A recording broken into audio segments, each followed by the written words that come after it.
My biggest fear about becoming a parent didn't involve any concern, say, about my potential ability as a first-time father, nor did it concern a lot of the stuff that other first-time fathers worry about, like how am I going to save enough money to pay for my child's college education, etc., etc. My biggest fear as a parent was that I would have to spend the next several years of my life listening to Barney. What if little birds could dance and sing? Or the Wiggles. In the Wiggles world. Luckily for me, and luckily for my family, we were spared that fate. Spared that fate by a man who, in our house, is more recognizable than Elvis. Josie, do you know who this is? More popular than Oprah. Do you know who that is? More giving than Mother Teresa. Do you know who that is? Nana. No, that's not Nana. Do you know who that is? Daddy!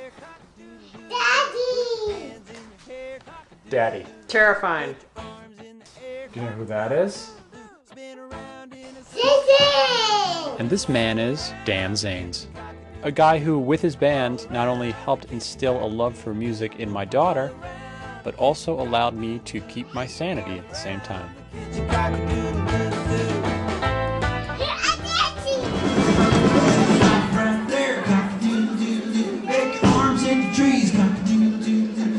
Really, I call it 21st century all ages folk music, but I think when you mention family music to people, they think, oh, you're going to be doing songs about learning how to tie your shoes or eat with a fork. And for me, that doesn't fit in with the concept of family music or all ages music, because it's hard, almost impossible for most grown-ups to become emotionally engaged with a song about learning how to put on your trousers, because we've been doing it for so long.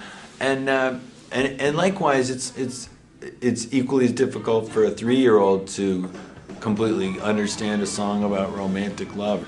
In between those two ends, there's this incredibly rich, limitless musical area. I'm gonna lay down my sword and shield down by the riverside. It all came out of my daughter being born. I spent a lot of time thinking about what's the first song she's gonna hear, and it was what record I was gonna play for her. It never occurred to me that it could be a song that I would sing to her. And I've been a musician my whole life.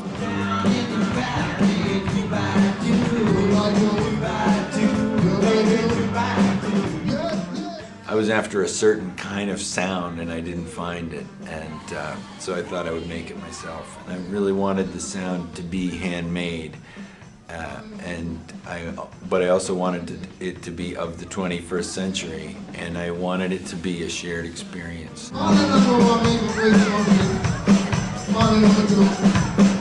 I love the idea that when I talk to other musicians, I say, you know, our shows, we have dance parties before lunchtime, and I don't know any other musicians that can say that.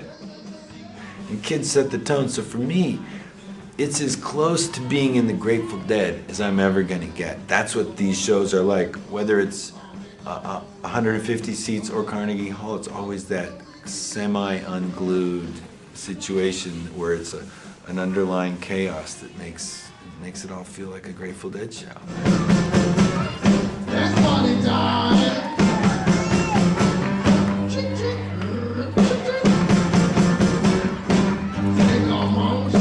Maybe because I grew up with it, I don't know, but I always felt that there was a place in society for the old music as well as the new, and now it's not just a nice idea. Now I'm completely convinced of the value of the musical traditions that we have.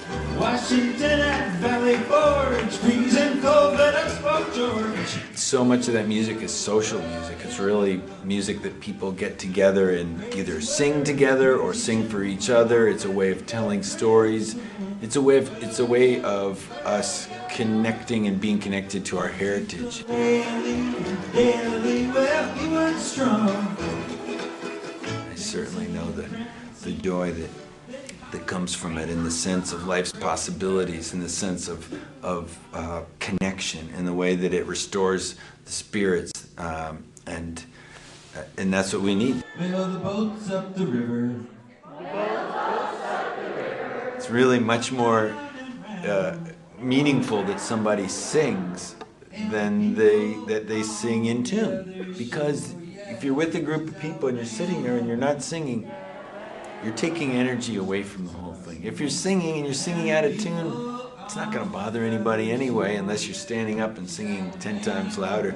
It's just the doing, and it's the doing together that's really what matters. So we all, and I'm a wasp from New England, I think it's important to say that. It's not my dream in life to be up leaping around in front of people, but it's just something that I've gotten comfortable doing over time, and I think that it's just the doing that makes it comfortable for any of us. And I think the thing is that we just have to all feel like it's important and that it's going to be fun, and you just go into it, just shed all the negative thoughts you've ever had about your own musical abilities, and go for what's going to be best for the greater number of people, which is everybody in it together, everybody belting it out, and see how it feels.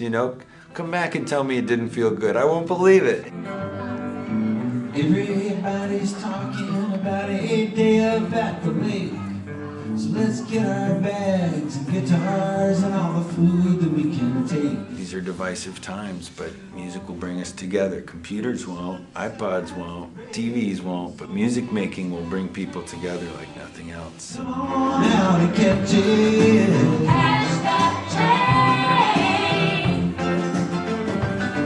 Yeah, I don't mind the station, I don't mind going underground. I kinda like symphony of 1,000 different sounds.